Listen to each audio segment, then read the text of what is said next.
Ready? I'm ready. I've been ready. Okay. You stay ready. You ain't got to get ready. Already. You gonna do the theme music? Cause you back. You back at it. Welcome in to We Gon Figure It Out. Huh.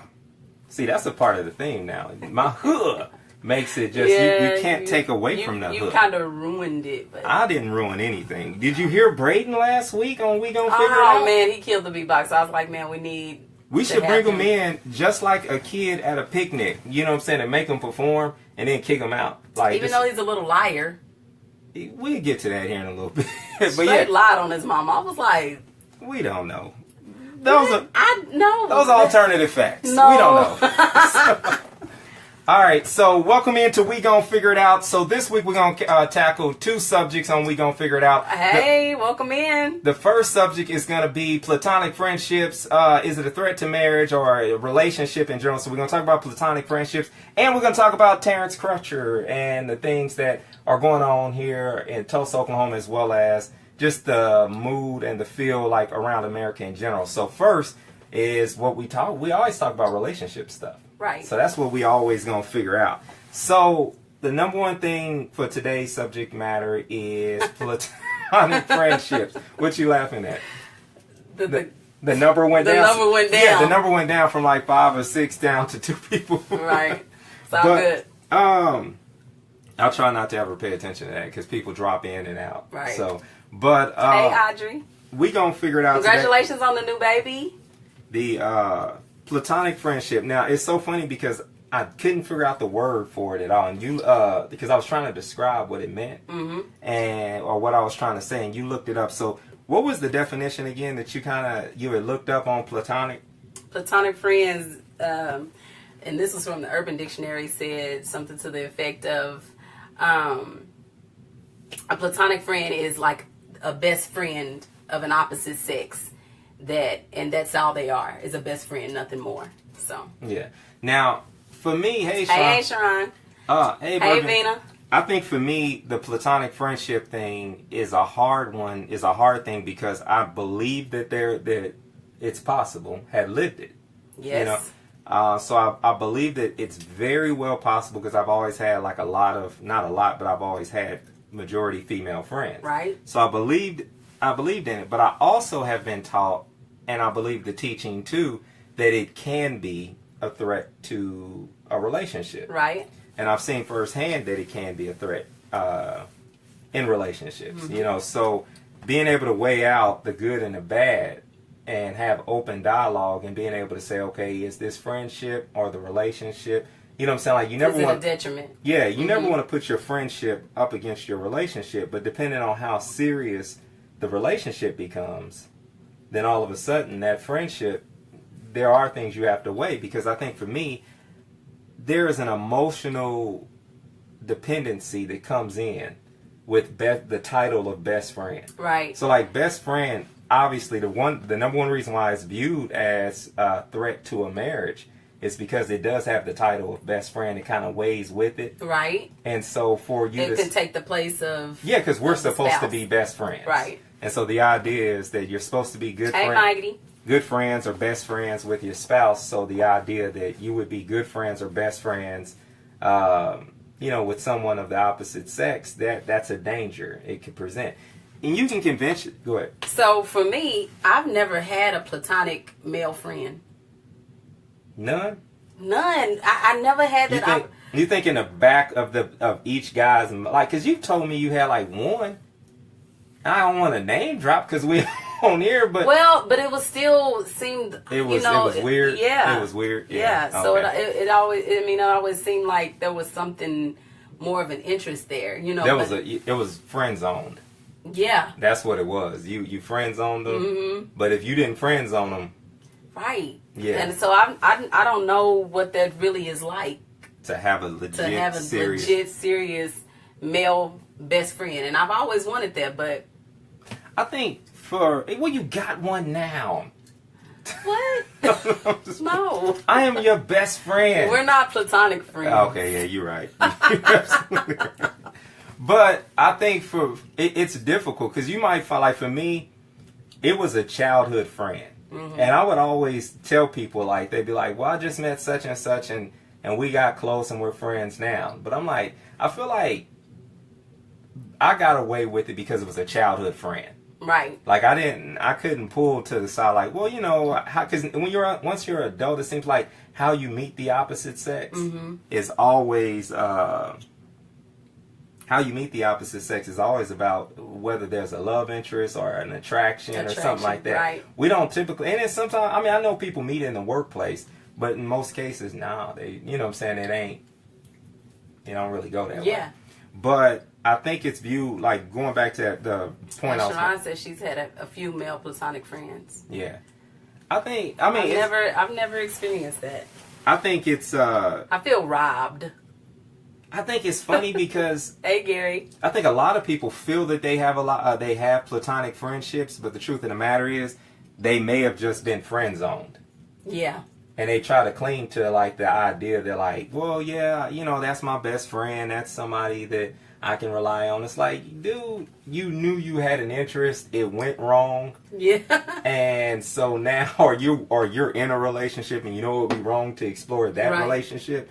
So you just kind of stay, you know what I'm saying? In the friend zone. Yeah, you just with stay your feelings in the friend all zone. messed up. Yeah. And so I would say the key factors for me, because of the fact that I've had, like, coming into our marriage, I had maybe 5 female friends. Right. That I would say I was really close to. And it, not that you want to ever prioritize it, but then I think there were some friends that were closer than others. Right. And so as I assessed it, I really kind of looked at who stays and not like, okay, like a checklist of who stays and who goes. What Gary saying? Most of his friends are female, including his best friend. Right. Well, you know, that's Gary. Platonic friends, huh, Gary? Leave Gary alone. But I think that that's kind of how it worked for me. Like, I had to really assess, like, okay, is this a friendship I can bring it? Do I want to bring this friendship into my marriage? Right. And the reason why I had to assess that is because sometimes I was friends with females because I liked having that extra female point of view. I liked having someone that I could see. Miss Heather's on Instagram, Gary's on Facebook. So, but I liked having a female friend because I liked having someone I could bounce an idea off of, a thought, or I could share an emotion with, right? And get the female perspective. Okay. And I wanted that. But I always, you know, and I never had any romantic interest with them. And I think that was my key factors. Like, we can't be truly platonic friends if there was for me. If there's an attraction. If there was ever an attraction, it's done. Like, we can't go down that route. What's the LOL about, Gary? Hey, Cheryl. Yeah, I could never go down that route if there was actually an attraction there. Right. I mean, that takes away the definition of platonic, though. Yeah. You know what I'm saying? That's what that is. So I think for me, I had to assess who stays and who goes, and that process really worked out for me in the sense where it was more or less who did you feel comfortable with? Who would you be comfortable with? Okay. Was really it. So I gave invitations to a lot of my closest friends to be a part of our relationship, to join in and meet you and talk to you and be a part. So I have a question for you. Why would you think that I would be comfortable with some and not others? I think that's why I just went back to, I had to assess where I started off with that friendship. Okay. Like, what was the purpose? And to be honest with you, some people in my life served a purpose that you needed to serve. Gotcha. Although I didn't have a physical attraction to them, I had an emotional dependency on them. Mm-hmm. And so I needed to kind of cut that change that relationship because that was a danger for me. Right. Like, I had to really be honest. I like talking to this person about my feelings or emotions. So you think it was a danger that it could possibly... Oh, I would have emotionally cheated. Like, I would never give you all of me if I knew I had a friend that I can give some of. So, this is my emotion friend. This is my, this is my watch sports with friend. Yeah. This is my, so I had to say, okay, I got to pour everything into this relationship and let it be what it is. Mm-hmm. And she can join in. Right. And I think with Amanda, that's kind of what me and you have done. Like, where I really, not that I'd made a conscious decision to take, because she was like my childhood like one of my childhood best friends. Right. And I didn't make a conscious decision to just cut her off completely, but I did say, okay, my dependency in that relationship that I had on, on her, I had to slow it down. And then you reintroduced her back into my life. And, so did you do that with the intent that you were nervous about how your last marriage ended? Do you think it played a factor? And I think that, no, but I do know that when I was younger, I made a lot of emotional mistakes that I didn't want to make again. Okay. And I think there were times where I probably should have sat down and talked to my, in my first marriage, I probably should have sat down and talked to her. But now we're talking 18-year-old, 19-year-old. You see what I'm saying? True. So I probably should have sat down and chatted it out with my wife, but it was easier for me to go to my friend. Okay. And yeah, that's a mistake that, in retrospect, I see the mistake I made now. Right. Well, that's why I'm saying. Is that the reason why you thought you had to cut her off? That is. I think that was part of it, and it wasn't like I said, it wasn't like a complete just. No, I'm not saying that, but you did. But from you did, tone it down a lot, and I was like, hey. Now, some people are important in your life, and they're meant to be there. Yeah. So. And I think that was great for me because, like, every time we go back to Kansas City, that's what we do. We hang out with her. Right. And so it's always good to know that I have that friendship there. But like I said, the parameters and the rules for me is that your comfort comes first. And really, like that. if your comfort isn't there, then, it's good. Now, like you've just told me, you've never had a platonic friend ever. And so for me, unfortunately, and I'm just going to and tell me how you feel about this. That means you never will, because if he don't exist already, unless we meet at the same time. You and I'm saying you and me, up? So it'll be our platonic friend. You're not. Hey, that's the guy with the over on Instagram. That's the guy with the food truck that I always go to in Kansas City. I've never got to try it. So it's good stuff. But nah, it's a serious thing for me that, like, I don't. If you're at what point do you think that it's a possibility that you could meet a guy that you would be just close to now at this point, now that you're married? No, I said it would be somebody that we are close to. It'd have to be because we're meeting them. In all truthfulness, it's like, yeah, you could say you're friends with the people at church. Mm-hmm. You can say you're friends with a lot of different people, but yeah, of course I do. It's hot in here. I just got done working out, and people see me sweating. Golly, man, I think it's this conversation. It is. You all right? Nah, I'm nervous. No, but yeah, I think it's a different thing. What's Margaret saying up there? So did you say this girl was never a love interest to you, and what made you bring her back around? Right. I think the fact that she was never a love interest was part of it. Right. Was part of it, and really more or less like an extension of my family. Yeah. So I think that's what kind of So that's what made me, say, you can't lose a friend like that, Margaret, because that was his childhood friend that he always grew up with.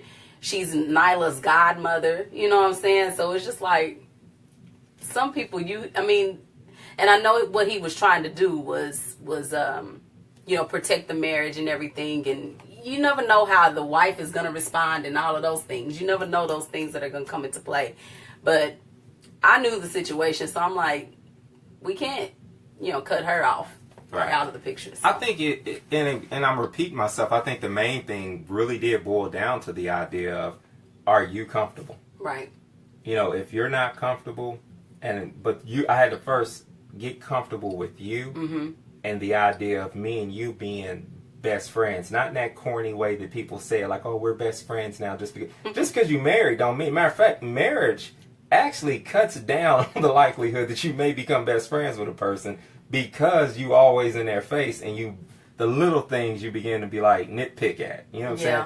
So I wanted to make sure that our relationship was in a place where we got a chance to really go through a honeymoon stage where it was no one else, like nothing else mattered in the world needed to matter to us. Mm-hmm. We didn't need any outside distractions, no other codependent no one to be codependent on either one of us. And I think that goes both ways, even outside of the realm of friendships within marriage or within a relationship. Sometimes you got to make sure that and we've talked about this before, that you even block out the best friend that's the mama, or the best friend that's the sister or cousin or whoever, to make sure that you get a chance to let your relationship have that moment where you guys know that you can depend on each other. Right. And you want to be emotionally dependent. You know, if something bad happens, I want to be more dependent on, you know, making sure that, because I know you're the one going to pray for me. I know you're the one that's going to have my back. Right. And I want to make sure that that's the first stop, and that there's no secrets that I can hold. That's the biggest problem, I think, where it goes wrong, is to have a person that you can hold, that can hold your emotion or feeling about something, a secret. Yeah. That you're not willing to give your spouse. What'd she say? She said, I found that having a platonic relationship with a male interfered with my marriage, as I could confide in someone else for information and support versus from him. And that's exactly what you were just saying. Yeah. So I still have to do that. Like, I still have to be careful of, as innocent of a relationship is, like I said, we've noted it to be someone who's like family to me. Right. I still have to be careful of the reality, because I do this with my family too. If I'm mad at you, that's me and your business. Right. I still have to be careful not to bring marriage business to any other relationship. Mm-hmm. This is me, you, and God. Right. Nobody else is allowed in this. And so but the temptation can be there. And I promise, it'll always come at perfect timing, that you could be, you know, or I could be, you know, we could be arguing with each other or just mad at each other like normal, and boom, here comes in that person needing something totally unrelated. Right. And then all of a sudden it's like, okay, this is crazy, you know. So let's talk about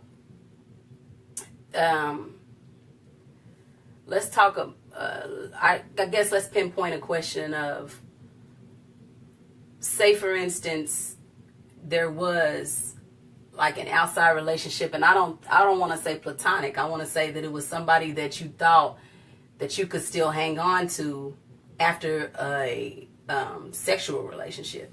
I think that's and we'll get to Gary's question after this. Okay.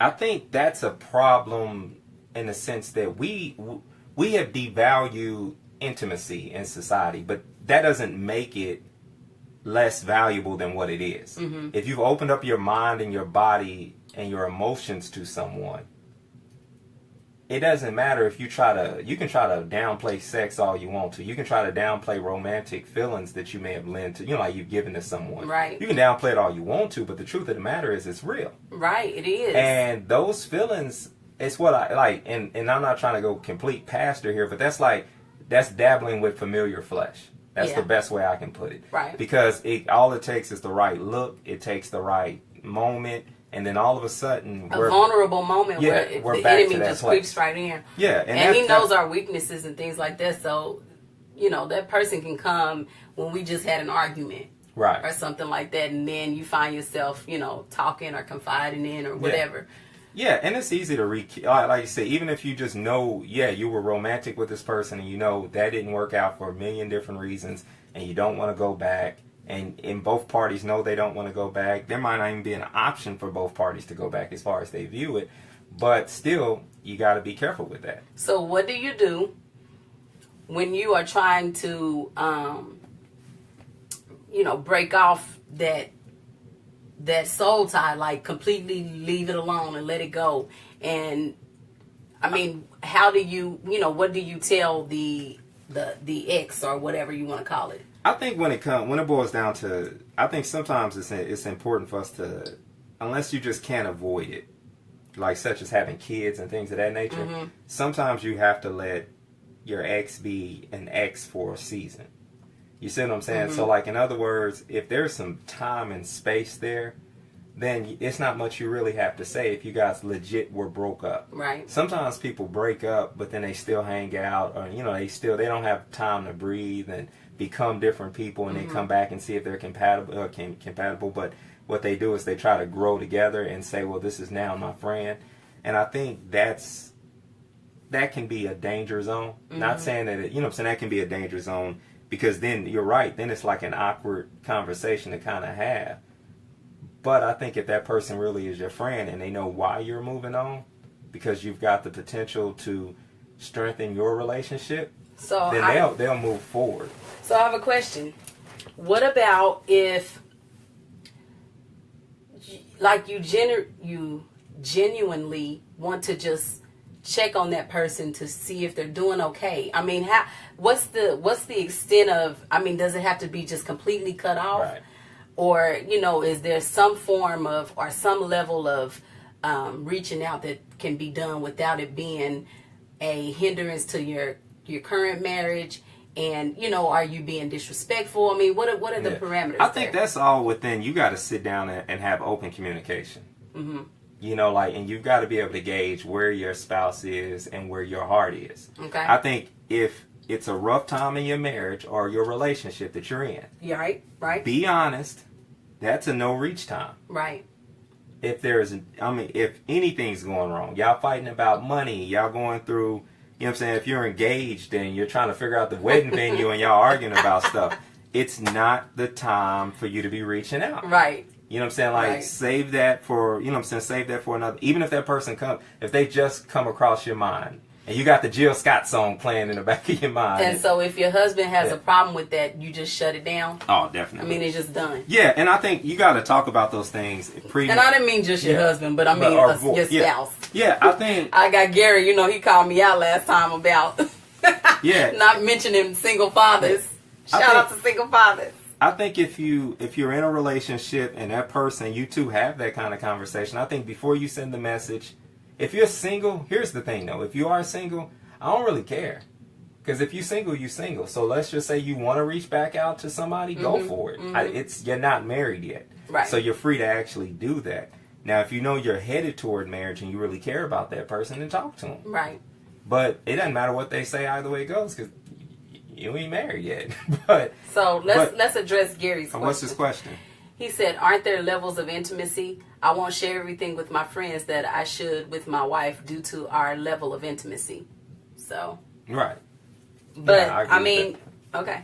Yeah, no, I 100% agree with it. Like, and that's what I'm saying. I think sometimes we don't regulate that. And that's why we end up in these codependent relationships with male, like that cross that, even though it's platonic, that's how you get to that platonic state where the person becomes like my best friend.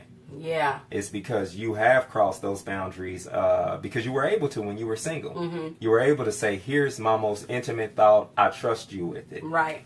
Here's how I feel about this. And that person took it and took care of it. And so now you've got to learn to give that to only one person. Right. So does that answer? Oh, I'm sorry. I put my hand in there trying to scroll up. All right. So, so we've got, you think we covered that pretty well? You want to move on? I think that was pretty good. All right. If anybody else has any questions, that they want us to answer. Or comments they want to come in with. Mm-hmm. But yeah, platonic friendships are important. I believe that if you had them, figuring out the most healthy way to keep them. Either introduce them into your... Oh, wait, hold up. So what if you had a friend now and you guys were dating? So what if you had a friend now? Like if you got a friend now and you used to date them? Is what you're saying? Or if you... Is that what you're saying, Margaret? Or if you're friends now but you used to date? I think I think that's what she's saying. Yeah, if that's the question, that's kind of like... If you used to date someone and it didn't go too far, I think we've seen successful people... Yeah, you got to describe date. Yeah, it all depends on how far one. Because like we see like a success story with Michael and Jamel on ESPN. On ESPN, like they briefly, like they were supposed to date, like they were supposed to be set up, and it just never happened. Mm-hmm. And that's how their friendship began. There's chances. Ma'am, I'm gonna need you not to listen and drive. I need you to be careful, please.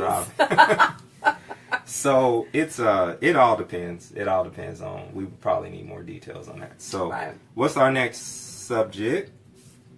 We want to talk about Terrence Crutcher. I think so. The reason why I wanted to bring up the Terrence Crutcher thing is because of the 60 Minutes interview with. Yes, and on the timeline, I saw so many people on the timeline that was angry because of the interview, and I walk a weird line with this because, as you know, I love working with the police, and I know God called me to do it. Right. And so, as a police chaplain, I don't share the same blanket views.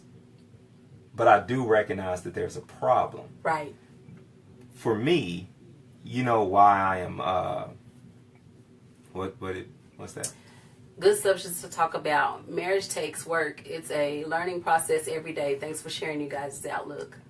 No problem. Yeah, you're We're welcome. going to help you figure it out as we figure it out.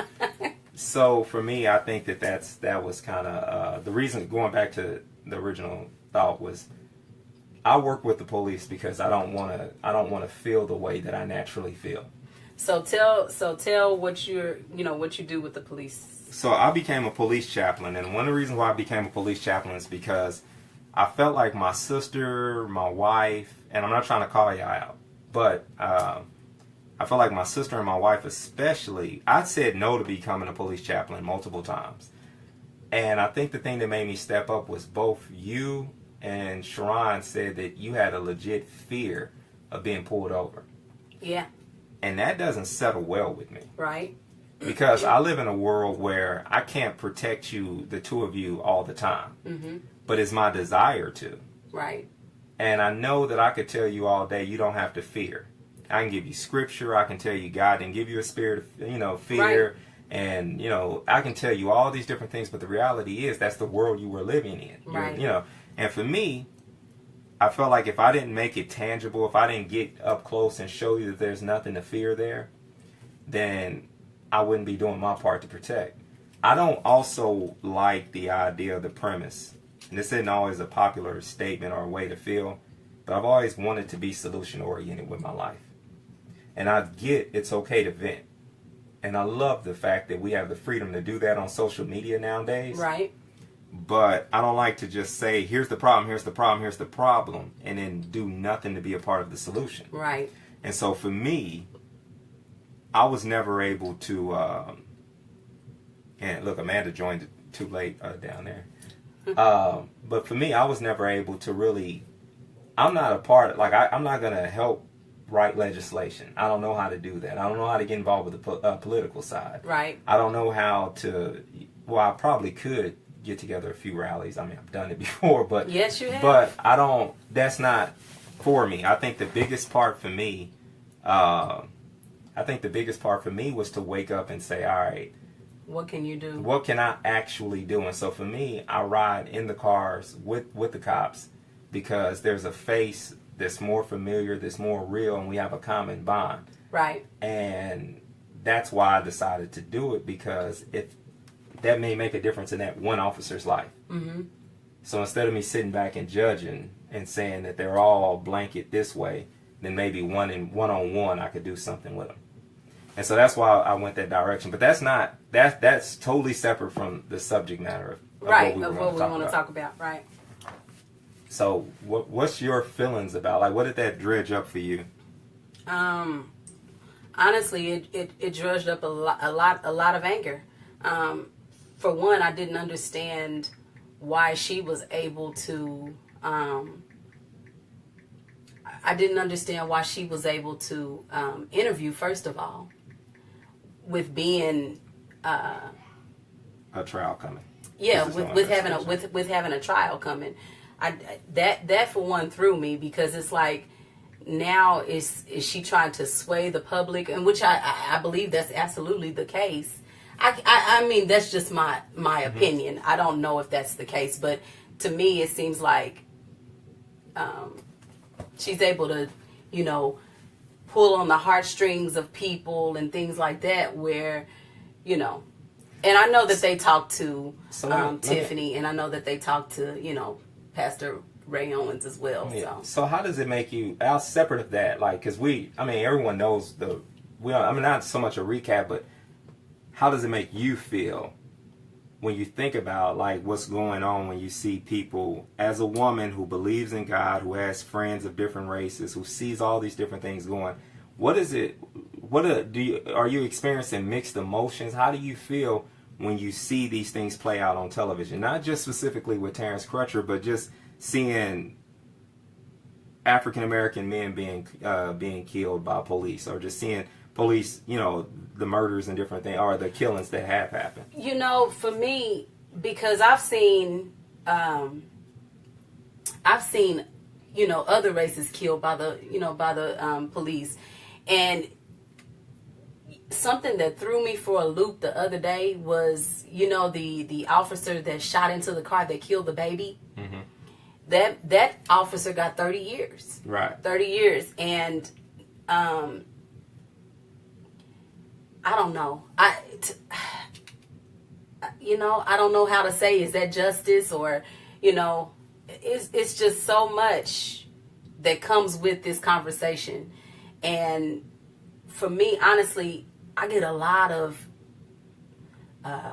anger that comes up and a lot of fear that comes up, and hurt, just complete sadness over what's happening within the nation right now. So yeah, and I think for me, I get the same emotions, I get the same feelings, because it's sad, and I hate the fact that it seems like the system isn't for us.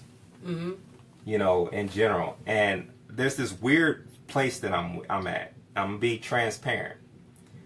There's this place of identifying with who I am as a Christian, as a pastor, and all these things to many different faces. There's one common bond, and that's Jesus with my work, right? Right. But still feeling really black watching the news. And can't deny it. Right. And that's not a popular statement, and I bet 1,000,001 different pastors could probably break down what I'm saying as being wrong. Thank you, Sarah. You're so sweet. Can break down what I'm saying as being wrong, but it's what's real. Mm-hmm. There's a feeling that makes me, it reminds me that there is a chance that, like I was sharing with my men the other day, I don't listen to what society says I should be, because the truth of the matter is the message that I'm picking up on from society is that I should be dead, or that there's no value on my life. That's right. Yeah. And I'm not okay with that being something that can be amen. Like, I'm not okay with that's the world we live in, but the unfortunate reality is I do see that that's real, and that feeling is real. So I have to do a lot to try to overcome that. And I don't like the idea. Like, I don't want to hide and say that, well, I don't have to deal with this issue at all. Right. I don't want to have to hide and do that. So I want to be proactive. I want to take the giftings and be in the most uncomfortable places. The problem sometimes with being in those uncomfortable places is when you try to go and be a part of the solution, you're discredited as not being authentic, because you're not doing what everyone else that looks like you do. Right. So I'm not just going to sit still and complain. I want to lead. And it's not a problem that I can't handle. But the thing to be known is when you're going to step up and lead and do something different, people are going to tear you down. Right. And it isn't because we have a crabs in a bucket mentality or anything like that. It's because that's just the way it goes. Like, when you step up and say you're going to do something to change this, you got to know that someone's going to disagree and they're not going to like the angle. Yeah. But that's still a tough thing to deal with. So for me, I'm trying to find angles in which we can attack this and we can make sure that this changes. Like I said, I know. So what do you do? I mean, like you said, most people don't have the means to. I mean, I guess we can write our legislation and but how do you get bills and laws and things like that passed that hold everybody to more accountability and make some changes. We hear so much about this needs to change, that needs to change, they need more training. We have to start doing it. Right. So how does that start? I mean, who hears our fears? Who hears our concerns? Who hears those things? And how do we address the legislation? How do we go about doing that? And I think for me, that's where, like I had noted earlier, that's not where my strength lies, mm-hmm. and I don't pretend as though it does. There's people locally like Mark Lewis, that does have that type of information. Mm-hmm. I believe, what I'm saying. I don't really know, but I do know that when you want, I figured, okay, as a clergyman, as a pastor, I know I had a door to become a police chaplain. Right. So I was able to ask a person, I got in because I wanted to get in. Right. Key factor, I wanted to make a change in a way that I knew I could make a change. So I found a way to do that, and I think that's the interesting thing that we all have to do is we have to potentially go downtown and ask, okay, who, or look up the addresses of the people we need to write. And then here's the thing, we can say you can write people all day, but that's kind of like a lost art. No one's writing anyone anymore. Exactly. And so who do we call? Who do we email? What do we do? Because we always have some extra time to do it if we care enough. The problem is we feel like the system's so far against us, what's the point? Yeah. And when you feel that way, that's the key factor. You feel helpless. Well, and that's the key factor, is to not stay in that helpless state. If you recognize you're in a place where you want to do something to change this, you're going to have to do it. For me, I've always told other people on the most basic level, and I know this irritates a lot of people, including myself, I don't believe in just telling people pray more, pray harder. I don't always say that. But this is one of those cases where you do need to diligently do it. Right. And then act on and listen. Faith without works is? Yeah. Seriously. So there has to be a and listen part to it. Like there has to be okay, I'm going to go do this. I hope this is the right thing to do. Opposed to just saying, all right, let me just complain about this being a problem. What we got up here? I've been convicted on this topic for police training in our community regarding children with autism/diabetes disabilities who are also minorities, reaching now. So, yeah. Because you see that issue with the young guy that was, had the truck and everything like that. Yeah. And he had a problem. So following, police orders were not of his capacity. So based off what Sheikah just said up there, it's within each one of us. We have the capacity to complain about it. We have the capacity to hate. And that hate can consume us. Every time a cop rolls by, we could say the worst things, and we can begin to have that hate just fester inside of us, which they never did anything good for us. Right. Like, hate's never done, you can never see a group of people and hate was their solution. Right. So we can either continue to hate, or we can look within us and find out what can we do as an individual. And what ultimately happens is once you figure out what you can do, another individual will come along and support that. Right. Because that's what a community does. But I think it's a matter of stepping up at some point and saying, I've got to do something different. Now, I'm not, like I said, I'm not downplaying, because I believe our community is beautiful enough to where we can do that. Right. I think the big thing is to, and I'm not saying this to downplay it, because it starts with it being a black issue. You could say that. The truth of the matter is, it is seriously an American issue, because this is an injustice for a lot of, for a segment of people. We all have to be involved in doing what we can to help solve this issue. Mm-hmm. We can't stand on one end of it. We have to look at things objectively. We can't demand blood in the streets if the law, if the law was found to be followed but not in our favor.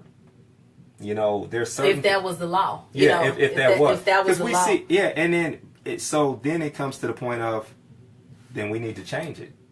Ms. Cheryl says, so do you have some practical ideas that I can do as your friend?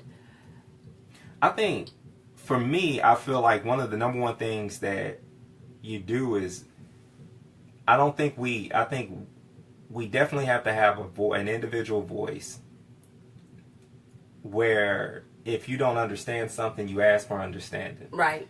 You start a dialogue, you involve yourself in positive dialogues, or you help shift negative dialogues more positive. Yes. You step up to do that. But then... Now, I can honestly say that a friend of mine genuinely wanted to get an understanding of how I was feeling. Right. And she said, let's go have lunch, because do you mind? I really want to, get an understanding from your point of view, and can we talk? And I thought that was so cool, because it took courage to come and ask and say, hey, can we talk?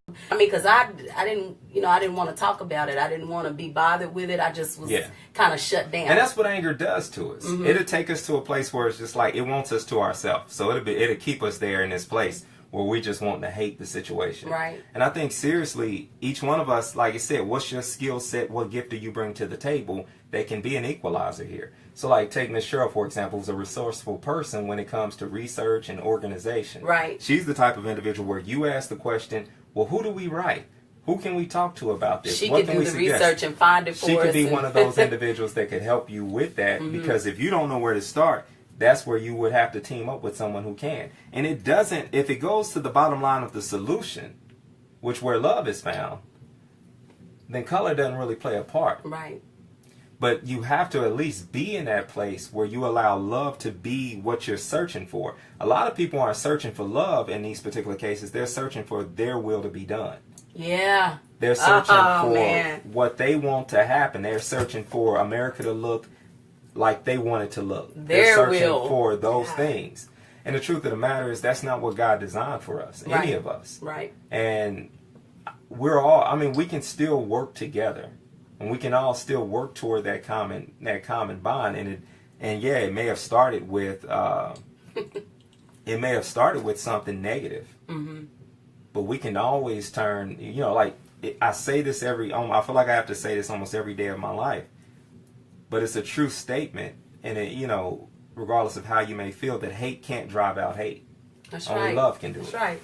And I've had to write those words down for myself. I even have it like on my desk and on my instant messenger, because you can put a little message up there. And I've had to say that to myself because sometimes it's easy to slip into a sense of hate. Yeah. You know, when you see what you perceive to be injustices and what you perceive, and it's all about our eyes. And so what I'm learning to do is try to look at things through spiritual eyes. Yeah. And this is the hard stuff. And it's very important for us to step up and do the hard stuff. Mm-hmm. Because like Miss Pickup's saying there is, like, for example, there are a lot of people who like posting things on Facebook and Instagram and even Pinterest, you know, like all these different places where they want to put their political agenda out there, or how they feel America should be, or how they feel there's an injustice. And the truth of the matter is does love consume you? Because in that moment, you know, what possesses you to continue to promote hate, or to promote something that you know makes someone else. There's pain. The legit statement, I guess, I want to say, and to leave my last few remarks with this is, we're in pain as a community. Yeah. And to think that it's going to take just us to get over it or to heal, we need our whole community to help. Yeah. It starts with us It starts with us being able to articulate and say that there is a pain. I can't ignore we have to that we have to have a safe place. I mean, you know, I think everybody needs to be able to be mature enough and adult enough of every race to be able to express how you feel and not get offended. I mean, I think you can't spew hate, but I think the important thing is to allow each other to truly speak about how you feel and why you feel this way or why you feel that way, and then come to a common ground, so to speak. I was out week before last with a guy, Officer Flanagan, who works Gilcrease Division, and absolutely one of the greatest cops I've ever met. White man, not that it mattered, but just to paint the picture, he gets out and passes out stickers to the kids, and their face lights up, black, white. He's in Gilcrease Division, so the neighborhood we're in, we were over in like the White City neighborhood, which is just Hispanic and African American and lower, just the lower end of town there, you would say. And we get out, and he's passing out these stickers, and we even talk to different people. And he's doing his best to still do his job and community police. Right. And that's difficult. It is. When I talk transparent, like when I talk real, not just with him, but with other cops, it's hurtful sometimes because they got into this business, not because here you got to have a 4-year degree. Mm-hmm. So they didn't get into this business because it's the money maker, because they already sitting on a bachelor's. They could probably do something else. They're doing it because they want to make a difference. Mm-hmm. And the fact that everyone else has kind of put them in a box, that they're no different than the people who've made mistakes. Right. That's one of the harder things. That's one of the harder things for them to, to get back, to get past. Get past, right. It's the fact that it's like, man, like I'm here for you, but you're scared of me. Yeah. And they're human too, so they get in their flesh. Like, you know, like if you hop at them, they're gonna kind of be like, they're gonna be offended because you're assuming that they're gonna take your life. Right. And they're like, no, I'm here to protect your life, and you're assuming I'm gonna take it. Right. And I think they have to deal with that stressor all the time, and that's a difficult one because we forget their perspective. Yeah. And yeah, that's true. That's part of one of the reasons that I became, I joined in with the Chaplain Corps, because someone has to also be able to give their point of view. Yeah. Because you don't want to hear that after you watched 60 Minutes last night. You don't want to hear what I just said. Like the average person. The average person, right. That a cop hurts or a cop goes. So you don't want to hear that. You know, but it is real. And stuff like last night makes, like that interview can make life more difficult for them the next day because of those things. Right. All this right. is good. This is good. We about... No, go ahead. And I just think that we need to keep talking, but I think more so than anything, it's like you said, we have to find what we can do to make a change. And I think that starts by figuring out who do we get in contact with, and to make a difference. Because right now I'm at a loss. I really don't know where to begin. I really do not know where to begin. And I think it's great that you found, the chaplain. Yeah, what works for me. What works for you. But well, I have no idea. I encourage, even in other towns or anyone watching this, get in touch with and see what you can do, because in the most unofficial capacity, I always feel like it's on us as leaders. Like, I really do take what James says seriously, that we are judged at a higher standard as clergy or as pastors, as teachers. Mm-hmm. And I feel like we're the invitation back into our community more so than anything. Right. So if they see us expressing hatred in different ways and showing our frustration in a negative way, they may take that on as being legit. And there is righteous indignation with these situations. We are upset. Don't get me wrong, I'm upset. But I also want to channel that righteous indignation into into a potent, potential for change. Right. All right. That's good, man. So, I don't know if that really hit on it the way people might have expected, but well, it is what it is. This is where we are now, and it may be another conversation to be had, but I think this is a good starting place. I think if we could leave you with anything, is try to do something and stop talking about it or getting behind your keyboard and, spewing more hate and, to be honest with you, start praying. Yeah. For everything. Before you do anything, you have pray to. Before you post. Yeah. Pray before you post, really, because we have to come to a place of peace within ourselves first, because if we don't have peace, then we are going to continually spew hate. Right. So before we go and we head out for today, you give a quick update. You were sick last week. That's why we didn't do the show. So you're feeling better? I'm getting there. All right. So it interrupted 30 days of physical activity, but you're going to be back on it today. Yes. You haven't eaten meat in how long? It's been 2 weeks. 2 weeks, no meat. No meat. You feel lighter? Yeah, I do. Do you? Mm-hmm. I've gained, since she stopped eating meat, I've gained 7 pounds. Wow. Isn't that how it works? That's how it works. But I am going to push a lot harder. I went up to the hill today because that's where I lose weight. So I got to get back on it. I don't like that. Pulled my mask back out and I'm going to get back on it. That's great. So that's an update on that. The shirt. I like your shirt. Says I love my husband. My shirt says I love my wife. So who do y'all think bought these? Yeah. I brought them. Andrew bought them. I just want y'all to know that I'm not the only corny person. No, I buy corny things. Well, yes, I'm very corny sometimes. 2 weeks with no meat, you're better than me. Yeah, Pastor KJ. Pastor KJ, come on.